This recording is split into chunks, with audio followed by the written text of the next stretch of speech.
Variation of G with height. तो देखिए surface of the अर्थ से जैसे जैसे आप ऊपर जाएंगे जी का वैल्यू कमता जाएगा, जो जी का वैल्यू 9.8 होता है वो कमता जाएगा। क्यों? क्योंकि जैसे जैसे सरफेस ऑफ द अर्थ से ऊपर जाएंगे अट्रैक्टिव फोर्स अर्थ का कमता जाएगा, तो फोर्स कमेगा तो एक्सेलरेशन भी कमेगा। तो अजय इसको देखते हैं कैसे ड्राइव करना है एंड फाइनली क्या फॉर्मूला आता है, कैसा रिलेशन आता है। सो सपोज ये अर्थ ले लीजिए, ये अर्थ हो गया, रेडियस आर, एंड ये यहां पे एक पार्टिकल है जिसका मास है स्मॉल एम, ये हाइट h ले लीजिए स्मॉल h, और ये distance radius of the earth r, right. तो force on this due to earth को हम पॉइंट पार्टिकल ट्रीट कर सकते हैं क्योंकि हमारा जो ऑब्जेक्ट है वो सरफेस के बाहर है, राइट। तो फोर्स ऑन द ब्लॉक, जो भी बॉडी है ये, इस पे जो फोर्स लगेगा उसका हम बात कर रहे हैं।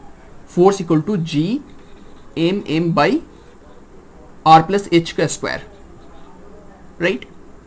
Force equal to G M M by distance का स्क्वायर, डिस्टेंस होगा R plus H. This is equation 1। And if G dash is the acceleration due to gravity at that point, यहां पे मान लीजिए कि एक्सेलरेशन ड्यू टू ग्रेविटी का value है G dash, तो हम लोग ऐसे भी लिख सकते हैं F equal to M A, और एक्सेलरेशन का वैल्यू हमने वहां पे जी डैश माना है, तो F equal to M G dash, right. और दोनों फोर्सेस सेम है तो दोनों को हम इक्वेट कर सकते हैं, तो ये बन जाएगा M G dash is equal to G M M by R plus H का स्क्वायर, राइट।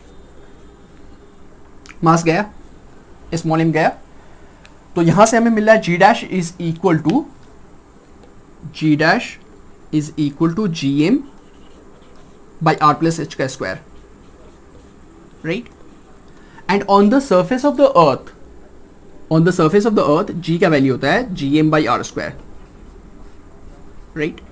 तो यहां से जी एम इक्वल टू क्या आ रहा है, capital G capital M small G into R square, and this is the acceleration due to gravity on the surface of the earth, ये surface of the अर्थ के लिए है। तो ये जो जी एम आया है इसका वैल्यू हम लोग यहां सब्स्टिट्यूट करने वाले हैं, तो ये आ जाएगा G R square by R plus H का स्क्वायर, राइट। इस आर स्क्वायर को हम लोग नीचे ले जा सकते हैं, तो ये आ जाएगा G 1 by R plus H by R का होल स्क्वायर, राइट। इस आर स्क्वायर को हम लोग नीचे ले गए और ब्रैकेट के अंदर डाल दिए, इसमें भी स्क्वायर है इस पे भी स्क्वायर है, तो कॉमन पे स्क्वायर लगा दिया, तो this is ji dash.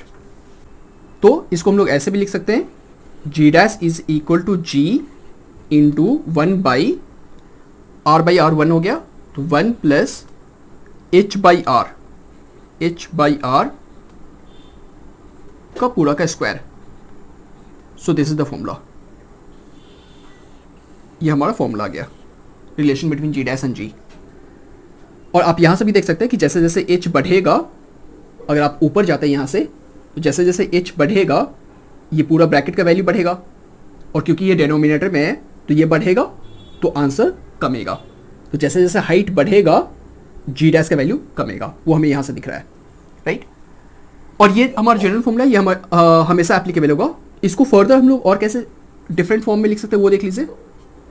Ji dash is equal to जी, इस ब्रैकेट को अगर हम ऊपर ले जाएं तो ये आ जाएगा 1 plus H by R to the power -2, right. ये ऊपर जाएगा तो पावर नेगेटिव हो जाएगा। अब यहाँ पे हम लोग स्पेशल केस के लिए बात कर रहे हैं कि if h is very small compare to r, h is very small compare to r, अगर h बहुत छोटा है, h का वैल्यू बहुत छोटा है r के कंपैरिजन में, तो using binomial theorem and ignoring smaller terms, ये आ जाएगा 1 minus 2h by R, right. 1 minus 2h by are.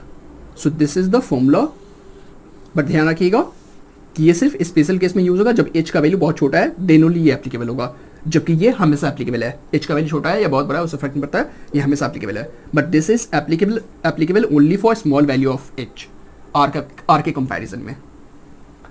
I hope clear होगा ये।